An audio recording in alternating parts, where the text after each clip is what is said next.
Okay, there you go. Good morning, everyone. Welcome to our UMKC Innovation Center Whiteboard to Boardroom webinar series. My name is Chris Raycamp. I am with the Technology Venture Studio at the UMKC Innovation Center, and specifically today with our Whiteboard to Boardroom program, joined by Robin Bear and Jim Baxendale. Some of you may be familiar to the webinar series. We present technologies from our institutional partners that may be available for licensing to form new startups or as new product opportunities for established companies. In some cases, like today, we also feature newly formed startups seeking CEOs, capital resources, strategic partners, etc. The presentations are generally about 15 minutes in length. We'll have a few minutes at the end of each presentation for questions. You can also throw your questions into the chat, and following the presentation, I will bring those to the top or allow you time to ask those questions. You can contact us directly to facilitate any introductions or requests from the folks that present today. We are recording the presentation, so we can send you a link in the follow-up. We encourage you to share the information with colleagues that you think might see this of interest. If you have colleagues that you'd like to include on the webinar invite list, please send their names to myself, Jim, or info@whiteboard2boardroom.com. Our innovation being presented today comes from Wichita State and the Co-Immunity team. Our presenter is Madeline Shanka, co-founder of Co-Immunity, here to talk about solving chronic illness or supporting those with chronic illness. So Maddie, I'm going to let you take it away as soon as you're ready. Perfect. All right. So as he stated, I am the co-founder of Co-Immunity, and we're really trying to address the fact that chronic illness sucks, and that's okay. All right, next slide. So this is me after a traumatic 3-day labor with forceps and suction. And this is where my story with chronic illness really begins. By the age of on my second birthday, I was hospitalized, and by the age of 3, I had had pneumonia 8 times. Grade school and my early childhood was filled with countless surgeries and procedures, tests, trying to figure out what was going on, hospitalizations. I was just a really sick kid. Everybody would get sick and I would get sicker. My 6th grade year, I had mono, and afterwards I noticed that at recess I would get a rash on my legs. From there, we started going to specialists in Wichita trying to find answers. Some people said it was just anxiety. Some people said maybe I was just allergic to grass. But the rashes kept progressing and more things caused them. And so my sophomore year of high school, I made the trip to Rochester, Minnesota to Mayo Clinic.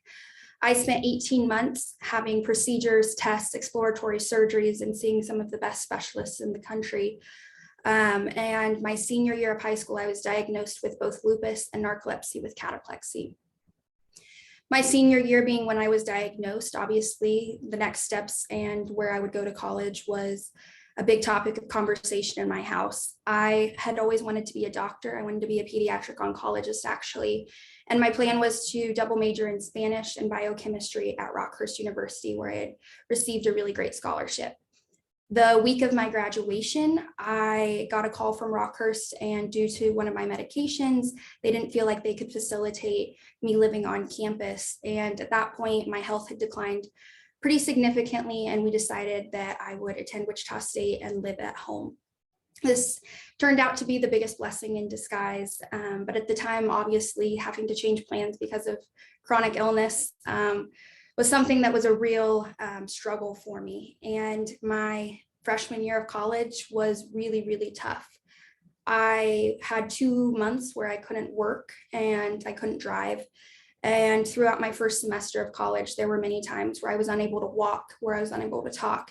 I went to Mayo Clinic over a 3-month period, over 8 times, one of which was to their emergency room. My lupus and narcolepsy, along with the combination of many, many drugs I was on, caused really big detriments to my health ultimately. And so as I went through that experience, I refused to let it stop me. I got a 4.0 that semester, and I was involved with my sorority. I tried to attend as many classes as I could, But that stubbornness meant that I had to open up about what I needed from my peers, what I needed in accommodations from professors, and just honestly sharing my experience. And as I did that, I realized how many people felt just like I did with invisible diseases, whether it was type 1 diabetes that they had never told any of their friends about, or thyroiditis, or epilepsy. The list goes on. And as I had these encounters, I realized that I wanted to change majors and create a nonprofit organization for people just like me. So in the summer of 2019, I created the Community Foundation that focused on connecting people based on age rather than disease, and really honing in on that transition from middle school to high school to college, and college to learning how to adult. It was a very candid approach to chronic illness. I had been a youth ambassador for the Narcolepsy Network and involved with the Lupus Foundation, and the support I had found was really sugarcoating the experience. And I felt like we needed to own the fact that chronic illness sucks, but inspire resilience in the community. And so I started an ELaunch program at Wichita State, and you can go to the next slide.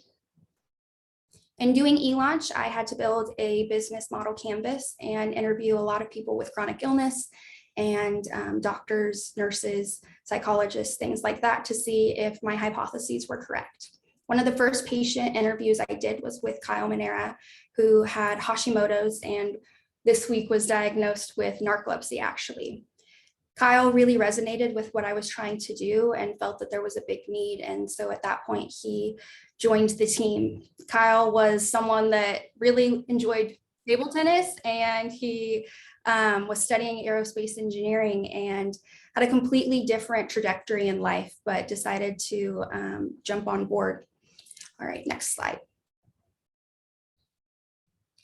So in August of 2020, amongst a pandemic, we launched support groups and a pilot program for our peer support groups that really met once a month, and we tackled kind of the big topics of discussion that we all felt. And in doing that, we realized that there was a second problem that needed to be addressed. The peer support was definitely needed, but there was a technology opportunity that we saw. And the problems that we saw when incorporating in December of 2020 our technology company were really the stress involved with appointments. On average, your appointment with a doctor is 15 minutes in length of FaceTime, and you have to recall large amounts of information, sometimes your whole health history in that time, and you have to do so concisely while also having to battle the anxiety and stress that's involved with having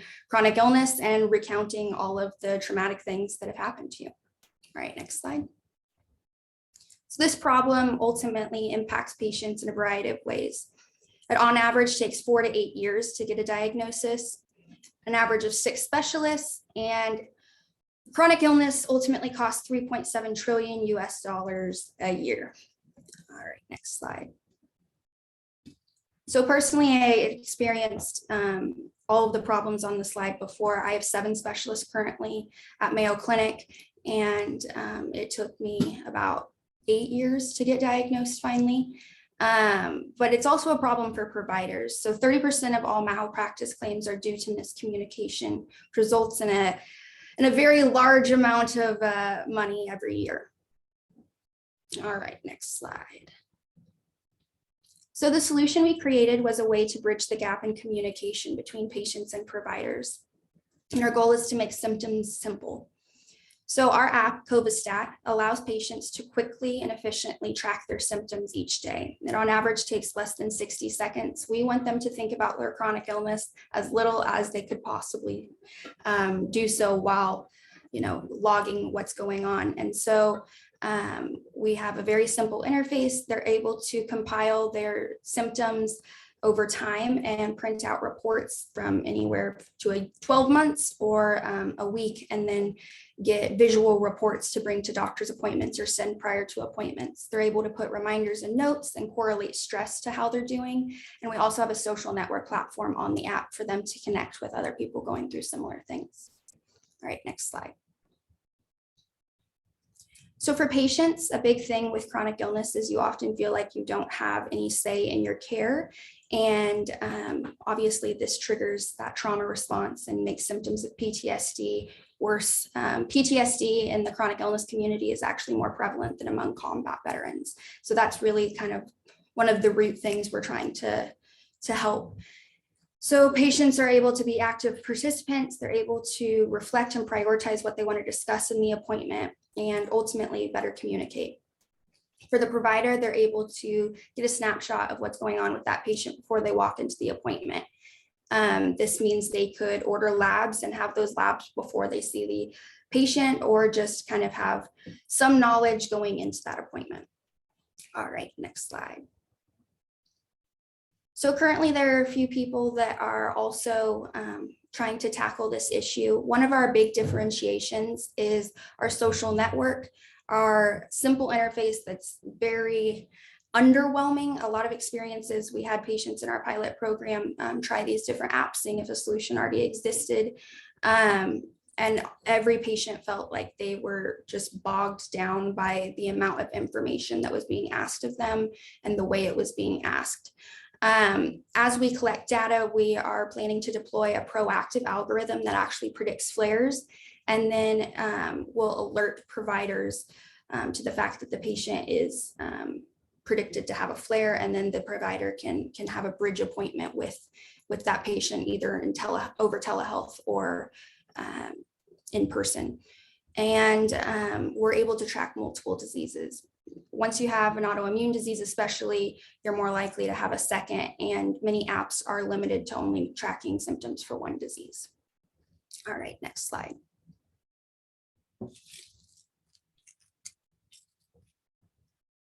So I have a background working in healthcare, and once I kind of had the idea of what I wanted to do, I began having conversations with patients about kind of their biggest problems with healthcare and what interventions they thought would be helpful. So we have had over 5,000 patient conversations, and as we saw patterns in what people were saying the problem was, we decided to turn to formal surveys and interviews. We did 250 patient surveys and 40 provider interviews. We have over 3,000 followers on social media that really resonate with what we're doing in our approach. We have 30 years combined experience as patients and 10 years experience combined in healthcare. We currently have 40 patient users on the app since our launch in September, and we have a pilot program with a physician. Next slide. So the market size, we've decided to begin with autoimmune diseases, although this has applications to most chronic illnesses. And so it's a pretty sizable market. Our goal is to kind of target at first 15 to 49-year-olds due to when autoimmune diseases are typically diagnosed, and then the phone use patterns of those people. And in the first 5 years, we'd like to try to obtain 5% of that market. Next slide, sorry. So our IP strategy is using trade secrets, provider relationships, and then our AI flare algorithm that's proactive. Next slide.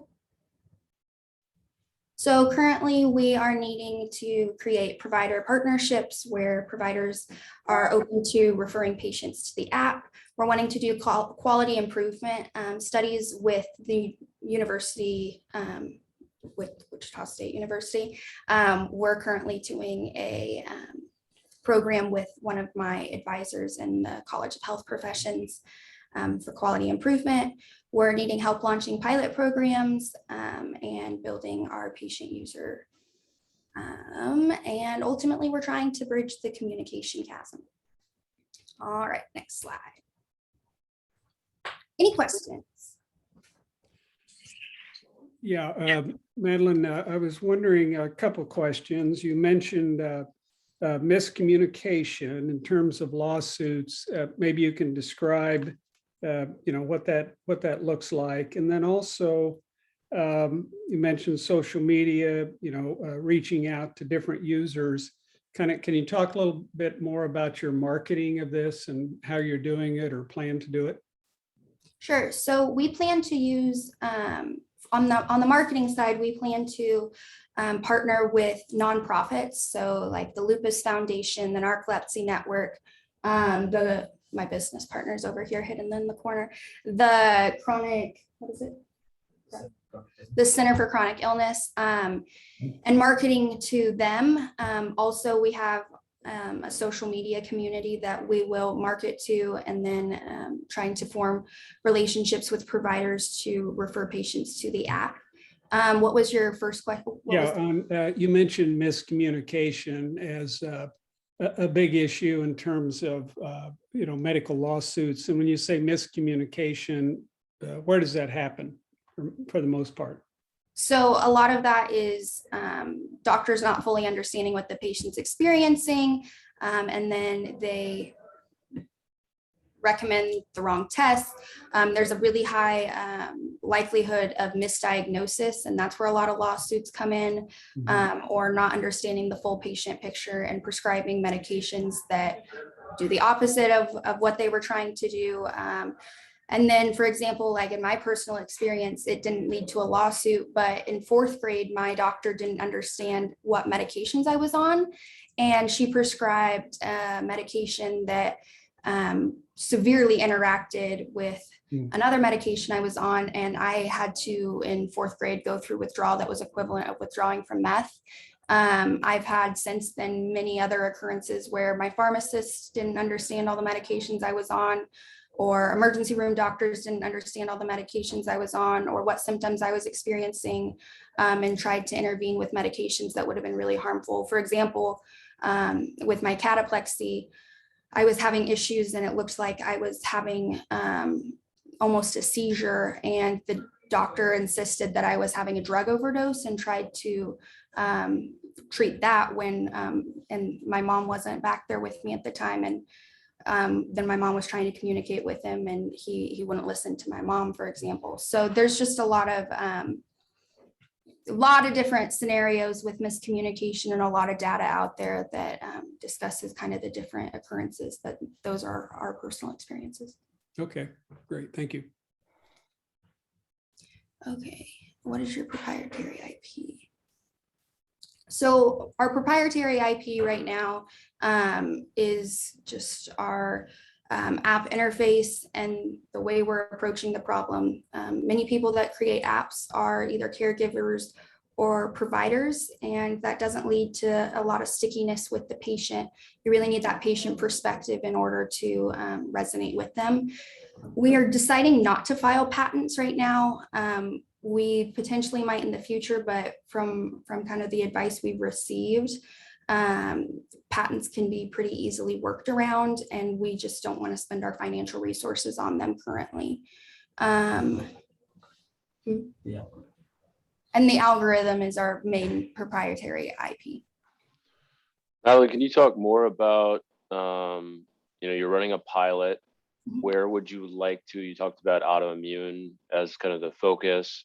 What's a good strategic partner? Who, if it's a physician or whoever else, who would you really like to be connected with to learn more or get closer to your end users? Sorry, I'm on Humira right now. That makes my mouth aggressively dry.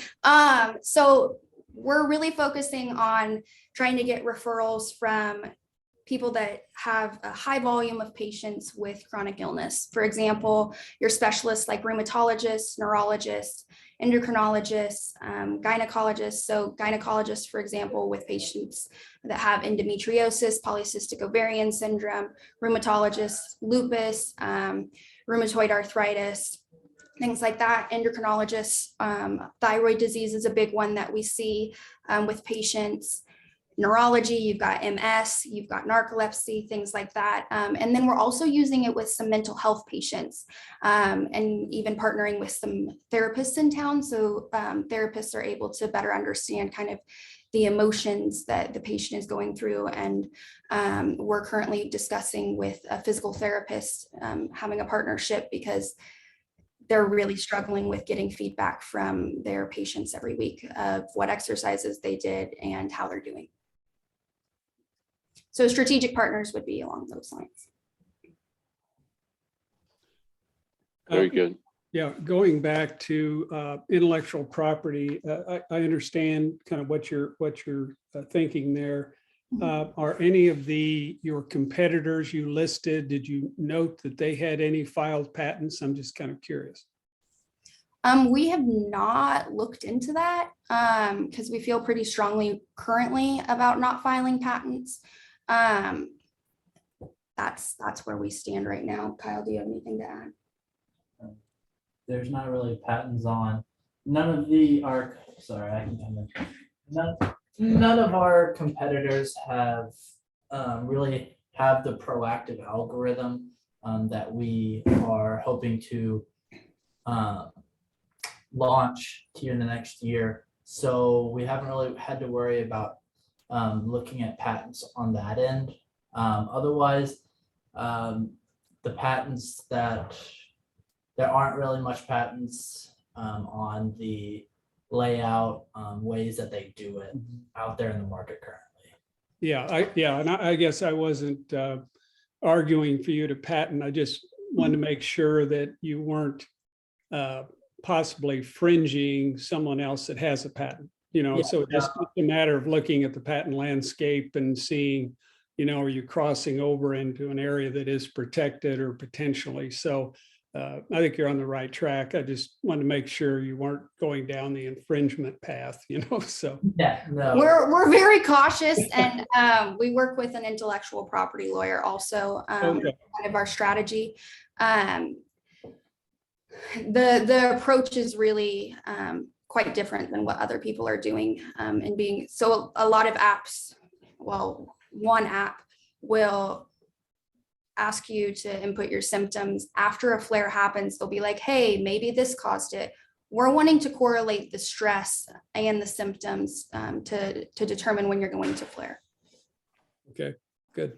So we just have a couple more minutes, and I know I want to be respectful of everyone's time, but we've got a few health tech entrepreneurs and folks I know that are really well versed. I'd love to see if there's one more question from the audience here. Anurag, I see you've come off. Yeah, can you guys hear me okay? Yes. Awesome. Hi, Madeline. I'm Anurag. I have a health tech company called Abada Health. We also do predictive analytics, but data security. So I kind of know the area that you're in. We also do predictions on chronic care conditions. Diabetes is our first place. If you want to connect, I could definitely give you some more feedback, but my question for the group would be, how do you guys make money, or how are you guys planning to make money? So yeah, go ahead. So we have a twofold business model. First is a subscription with patients, kind of modeling after what Calm, Cerebral, Headspace, a lot of those apps are doing, and it'll be $10 a month for patients or $60 a year, and that revenue model launches this next month. And then as we work with providers, we actually have the capability of emailing them automatically every month. And if they review that patient data and they opt for that feature of getting emails from patients that sign up under them, then they will give us a $250 payment a month for the subscription. And they are actually able to file after reviewing the data for, is it 15 minutes? Okay. If they review the data for 15, or clinical staff review the data for 15, 30 minutes, then they're able to be reimbursed every month, $59 using a existing CPT code.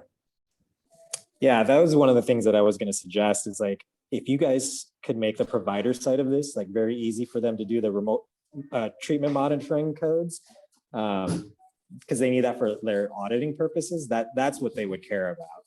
Yep. And that's, I think, the business model that would make sense. A lot of the data that you guys are probably collecting is not necessarily useful for the provider unless they're actually seeing the patient during the time, or doing an in-person or remote visit. So that sounds pretty great. And obviously we'll scale the pricing model according to how many patients they have in the future, but our future plans include integrating with EMR systems and telehealth so that we can facilitate that better and potentially save them time on their charting also.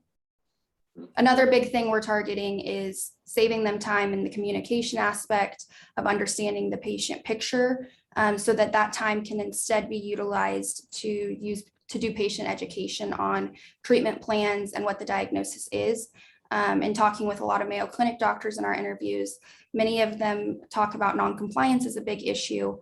And the reason for non-compliance, in their opinion, is that patients don't believe that the treatment will help them, or that they don't understand the treatment at all. And they're essentially either scared of the treatment or don't think that it's going to help. And so we'd really like to see a focus change, kind of shift from understanding the patient picture to education. And again, Thank you. empowering the patient. Mhm. Thanks, Anurag, for your question. And I want to be respectful of everyone's time, so I'm going to wrap it up. But please feel free to follow up with me or with Jim and I at info@whiteboard2boardroom.com. You all know me, I think, on the call, so I'm happy to facilitate any of these connections. Maddie, thanks so much for giving us the insight into co-immunity and what you're working on. And thank you, everyone, for taking the time to be here with us today and listen.